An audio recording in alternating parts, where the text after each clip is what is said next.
দেখো, আজকে আমাদের পাঠ ধ্বনির শ্রেণী বিভাগ। ধ্বনির শ্রেণী বিভাগ।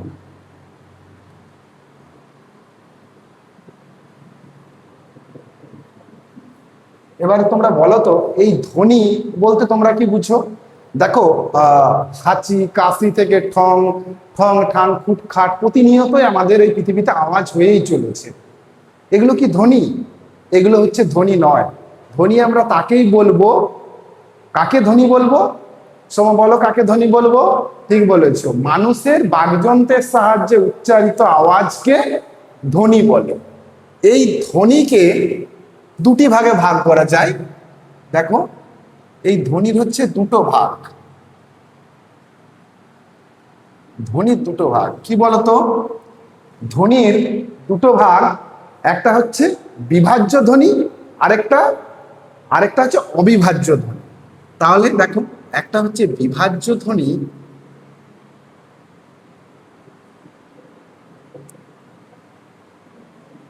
আরেকটা হচ্ছে অবিভাজ্য ধ্বনি। এই অবিভাজ্য ধ্বনি হচ্ছে, যেমন অবিভাজ্য ধ্বনি কোনগুলো বলো? জ্যোতি, সুর তরঙ্গ, শাসাঘাত, এগুলো হচ্ছে অবিভাজ্য ধ্বনি। আর বিভাজ্য ধ্বনিকে কয় ভাগে ভাগ করা যায়? বিভাজ্য ধ্বনি কাকে বলে? যে ধ্বনিগুলোকে ভাগ করা যায় তাকে বিভাজ্য ধ্বনি বলে। যেমন বিভাজ্য ধ্বনি হচ্ছে দুই প্রকার।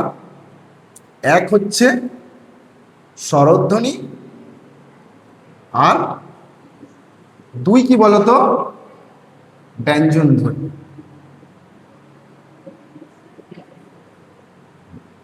এবার দেখো, এই স্বরধ্বনি, স্বরধ্বনি কাকে বলে? যে ধ্বনি অন্য কোনো ধ্বনির সাহায্য না নিয়ে নিজেই উচ্চারিত হতে পারে, বা অন্য কোনো ধ্বনির সাহায্য ছাড়া উচ্চারিত হতে পারে, তাকে বলা হয় স্বরধ্বনি। এই বাংলা স্বরধ্বনি, স্বরধ্বনি বাংলা স্বরধ্বনিগুলো, বাংলা স্বরধ্বনি যখন লিখি, দেখো ধ্বনির লিখিত রূপ হিসাবে আমরা যাকে প্রকাশ করি, ধ্বনির লিখিত রূপকে বলে বর্ণ। তাহলে বাংলায় বর্ণ কয়টা? বাংলা দেখো, স্বরবর্ণগুলো যদি আমরা লিখি একবার ভালো করে, স্বরবর্ণগুলো, তাহলে বর্ণ কাকে বলে বলো? ধ্বনির লিখিত রূপকে বর্ণ বলে। বাংলায় স্বরবর্ণ কয়টা? বাংলায় দেখো, স্বরবর্ণ হচ্ছে 12টা, মতান্তরে লিকে বাদ দিলে 11টা। এই স্বরবর্ণগুলো প্রত্যেকটাই কি ধ্বনি? প্রত্যেকটা স্বরবর্ণই ধ্বনি? না, প্রত্যেকটা স্বরবর্ণ ধ্বনি নয়। তার কারণ, আমরা যদি স্বরবর্ণগুলো লিখছি, দেখো আমি ও, আ, হ্রস্বই, দীর্ঘই, দেখো হ্রস্ব, দীর্ঘ,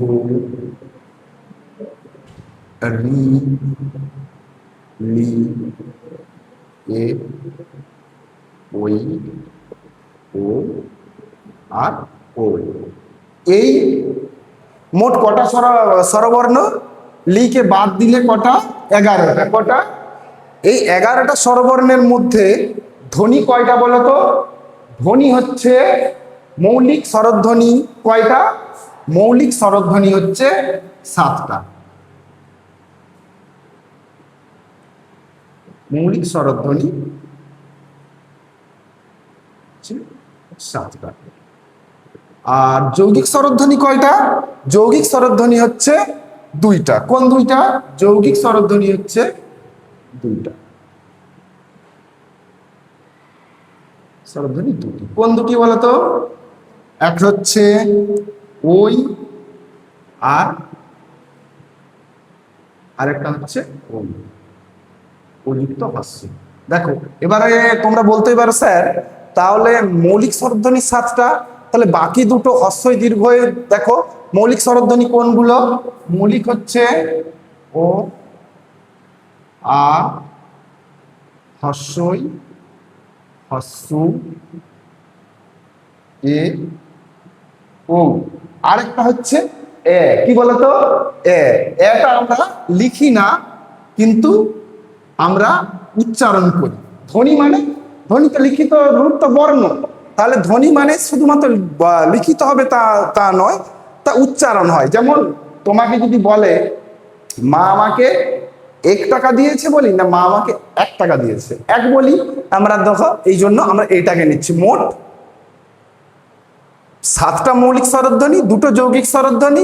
দীর্ঘ এটা নয়, কারণ হস্র এর দীর্ঘের উচ্চারণ একই। তুমি কখনোই দুটো উচ্চারণ আলাদা করতে পারবে না। হস্র দীর্ঘের উচ্চারণ একই। আর এই জন্য মোট এইটা হিসাব। দেখো এই মৌলিক স্বরধ্বনিগুলিকে, এই স্বরধ্বনিগুলিকে আবার কতগুলো ভাগে ভাগ করা যায়। দেখো এই মৌলিক স্বরধ্বনির যে প্রথম যে ভাগটা আসবে সেটা হচ্ছে উচ্চারণ অনুযায়ী স্বরধ্বনি শ্রেণী ভাগ। উচ্চারণ অনুযায়ী, কি অনুযায়ী বলতো? উচ্চারণ অনুযায়ী। এই উচ্চারণ অনুযায়ী স্বরধ্বনিকে কয় ভাগে ভাগ করা যায়? উচ্চারণ অনুযায়ী স্বরধ্বনিকে 2 ভাগে ভাগ করা যায়, হ্রস্বস্বর এবং দীর্ঘস্বর। যে হ্রস্বস্বর কাকে বলে? যে স্বরধ্বনি উচ্চারণ করতে কম সময় লাগে তাকে হ্রস্বস্বর বলে। হ্রস্বস্বর অ, হস্যই, হস্যু এগুলো। দীর্ঘস্বর কাকে বলে? অ, হস্যই, হস্যুরি। আর দীর্ঘস্বর হচ্ছে বাকি সমস্তগুলো, যে স্বরধ্বনি উচ্চারণ করতে বেশি সময় লাগবে। আর একটা স্বরধ্বনি এখানে আরেকটা ভাগ হয়, সেটা হচ্ছে প্লুতস্বর। প্লুতস্বর কাকে বলে? যে স্বরধ্বনিকে আমরা টেনে টেনে উচ্চারণ করি। তোমরা সকলেই পরে জানবে যে পদ্মা নদীর মাঝি উপন্যাসে মানিক বন্দ্যোপাধ্যায়ের লেখা পদ্মা নদীর মাঝি বলে একটা উপন্যাস আছে। সেখানে একজন বলছে যে যদু হে হে করে টেনে টেনে রয়েই যাচ্ছে, এই জন্য এটা হচ্ছে প্লুতস্বর। এইটা গেল উচ্চারণ অনুযায়ী, উচ্চারণের সময় অনুযায়ী। আর দেখবো আর উচ্চারণের স্থান অনুযায়ী। কি বলতো? উচ্চারণের স্থান অনুযায়ী।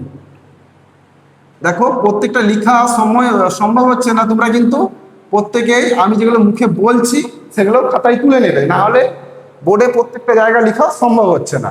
তার কারণ তোমরা দেখো, যদি আমি বলি ও আ, এর উচ্চারণ স্থান কোথায় বলতো? ও আর উচ্চারণ স্থান হচ্ছে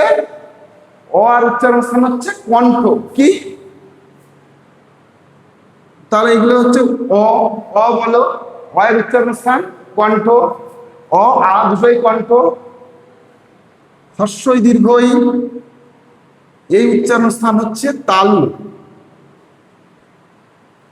তারপর দেখো হ্রস্ব দীর্ঘ এর উচ্চারণ স্থান হচ্ছে ওষ্ঠ। তারপরে দেখো এ ওই এর উচ্চারণ স্থান হচ্ছে কণ্ঠ তালু। কি বলতো? কণ্ঠ তালু। আর ও এর উচ্চারণ স্থান হচ্ছে কণ্ঠ ওষ্ঠ। কি বলতো? কণ্ঠ ওষ্ঠ। এগুলো গেল উচ্চারণের এটা দেখো উচ্চারণের স্থান অনুযায়ী। কি অনুযায়ী বলো? হ্যাঁ, উচ্চারণের স্থান অনুযায়ী আমরা গঠন অনুযায়ী আগেই জেনে নিয়েছি। গঠন অনুযায়ী 2টি ভাগে ভাগ করা যায়, মৌলিক স্বরধ্বনি, যৌগিক স্বরধ্বনি। তারপরে দেখো আমরা এর পরে যে ভাগটা জানবো সেই ভাগটা হচ্ছে স্বরধ্বনির সব থেকে গুরুত্বপূর্ণ ভাগ। কি বলতো? সেইটা স্বরধ্বনিকে টোটাল এই স্বরধ্বনিগুলোকে, মৌলিক স্বরধ্বনিগুলোকে 4টা ভাগে ভাগ করা যায়। কটা ভাগে? 4টা ভাগে।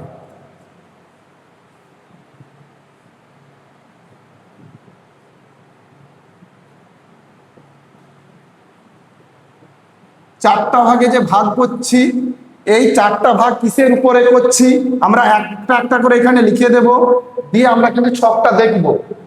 এক হচ্ছে জিভের অগ্রপশ্চাৎ অনুযায়ী। কি অনুযায়ী? অগ্রপশ্চাৎ অনুযায়ী। দেখো জিভের অগ্রপশ্চাৎ অনুযায়ী ভাগটা একটু ভালো করে দেখবে। তুমি উচ্চারণ করো, হ্রস্বই হস্যই জীব সামনের দিকে না পিছনের দিকে আগাচ্ছে না পিছোচ্ছে? হস্যই কি হচ্ছে বলো? জীব হস্যই সামনের দিকে আসছে, কি হচ্ছে? হস্যই। এ এ বলো, জীব সামনের দিকে না পিছনের দিকে? সামনের দিকে। দেখো এই জন্য এটাকে দুটো ভাগে ভাগ করছি, এক হচ্ছে সম্মুখ, দুই হচ্ছে পশ্চাৎ। কি বলতো? হ্যাঁ, সম্মুখ আর পশ্চাৎ। আর এইটাকে বলে কেন্দ্রীয়, আটাকে বলে কেন্দ্রীয়। কেন কেন্দ্রীয় বলছে? তার কারণ দেখো, আটা যখন উচ্চারণ করছো, আ, দেখো জীব কেন্দ্রে অবস্থান করছে, জীব মাঝে আছে, এগোচ্ছেও না পিছোচ্ছেও না। তাহলে জীবের অগ্র পশ্চাৎ অনুযায়ী দেখলাম। দ্বিতীয়টা আমরা যেটা দেখব, জীবের জীবের উচ্চ নিচ অবস্থান অনুযায়ী। কি অনুযায়ী? উচ্চ নিচ অবস্থান অনুযায়ী। খাতায় কিন্তু প্রত্যেকেই তুলবে প্রত্যেকটা ভাগ অনুযায়ী। দেখো এইখানটায় ভালো করে দেখো, জীবের উচ্চ নিচ অবস্থান অনুযায়ী ভাগটা কেমন হবে? জীবের উচ্চ নিচ অবস্থান অনুযায়ী ভাগটা কেমন? জীবের উচ্চ নিচ অবস্থান অনুযায়ী ভাগ, এই ভাগটা কেমন হবে দেখো ভালো করে। এইটা হচ্ছে হস্যই আর হস্যু বলো। জীব উপরে উঠছে না নামছে না পিছোচ্ছে না, একবার কি হচ্ছে? জীব দেখো হস্যই, জীব উপরে উঠে আছে, হস্যু জীব উপরে উঠে আছে। এই জন্য এটাকে আমরা বলবো উচ্চ। কি বলবো? উচ্চ। এই অবস্থানটাকে আমরা বলবো উচ্চ মধ্য। কি বলবো? উচ্চ মধ্য মানে কি? উচ্চ মধ্য মানে কি বলতো? জীব তুলনামূলকভাবে উপরের থেকে আরেকটুখানি নিচের দিকে নেমে গেছে, তারপরের ভাগটাকে আমরা বলবো দেখো নিম্ন মধ্য। কি বলবো? নিম্ন মধ্য। তার কারণ এখানে জীব তুলনামূলকভাবে আরো একটু নিচে নেমে গেছে। আর আটা বলার সঙ্গে সঙ্গে দেখো, জীব যে তোমার উপরে উঠেছিল, জীব যেখান থেকে উঠেছিল ঠিক সেখানে এসে আরো ফেরত হয়ে বসে গেছে। এটাকে বলা হয় নিম্ন। তারপর দেখো আমরা যে ভাগটা জানবো, আর সব সময় জানবে বিভিন্ন পরীক্ষায় এই ভাগ থেকেই প্রশ্ন পড়ে। আর এই ভাগ থেকে প্রশ্ন পড়লে মনে হয় প্রশ্ন জটিল হয়েছে, কিন্তু এই ভাগটা শুধু ছকটা মনে রাখবে, দিয়ে ভাগগুলো করে করে যাবে। তারপরে দেখো যে ভাগটা হচ্ছে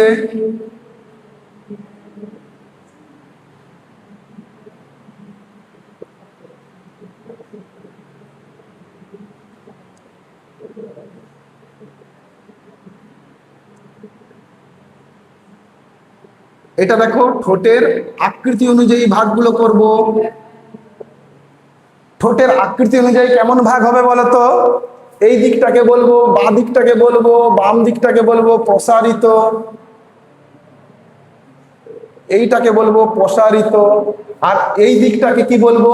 এই দিকটাকে বলবো কুঞ্চিত। কি বলবো? কি বলবো বলো? কি বলবো? এই দিকটাকে বলবো কুঞ্চিত। এবারে ঠোঁটের আকৃতি অনুযায়ী, ঠোঁটের তোমার আকৃতি অনুযায়ী কেমন ভাগ? তুমি যদি বলো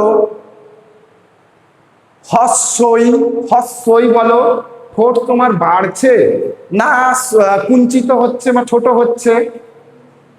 হচ্ছে না। দেখো হস্যই। এ এটা বললে পরিষ্কার বুঝতে পারবে। এ দেখো পুরো ঠোঁট বেড়ে যাচ্ছে, এটাও তো পরিষ্কার বুঝতে পারবে। আর আ দেখো, আর এদিকের ভাগটা দেখো হস্যু ও অ, এইটাকে বলা হয় কুঞ্চিত, বা এইটাকে বলা হয় বর্তুল। কি বলতো? হ্যাঁ, এইটা অর্থাৎ বোতলের মুখের মতো, বোতলের মুখ যেমন সংকুচিত হয়, সেরকম ভাবে হস্যু বললে তোমার মুখটা হস্যু দেখো বোতলের মুখের মতো হয়ে যাচ্ছে। এই জন্য এগুলোকে বলা হয় বর্তুল নয়, এটাকে বলবো বারতুলি বলবো। আর দেখো চারের যে ভাগ, সেটা হচ্ছে মুখ বিবরের উন্মোচন অনুযায়ী। মুখ বিবর বলবো না, মুখ গহরের উন্মোচন অনুযায়ী।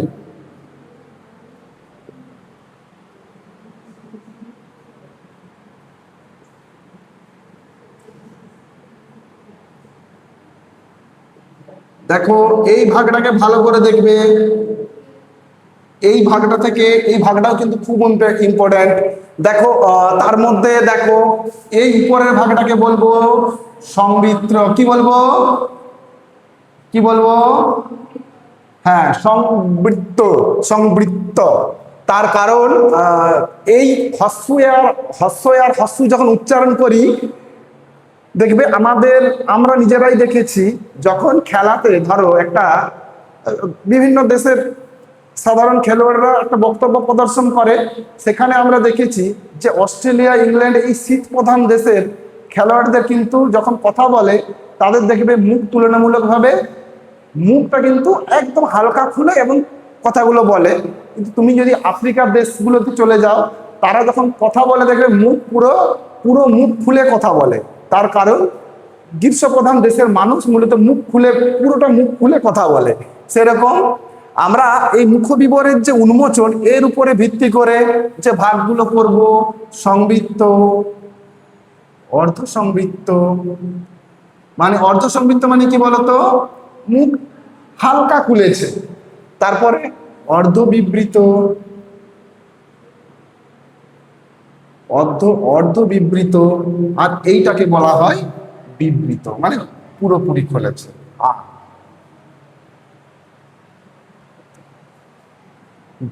ঠিক আছে, আজকে আমরা শুধুমাত্র স্বরধ্বনির শ্রেণী বিভাগগুলো জানলাম। এর পরের ক্লাসে আমরা ব্যঞ্জনধ্বনির শ্রেণী বিভাগগুলো জেনে নেব। হ্যাঁ, ঠিক আছে।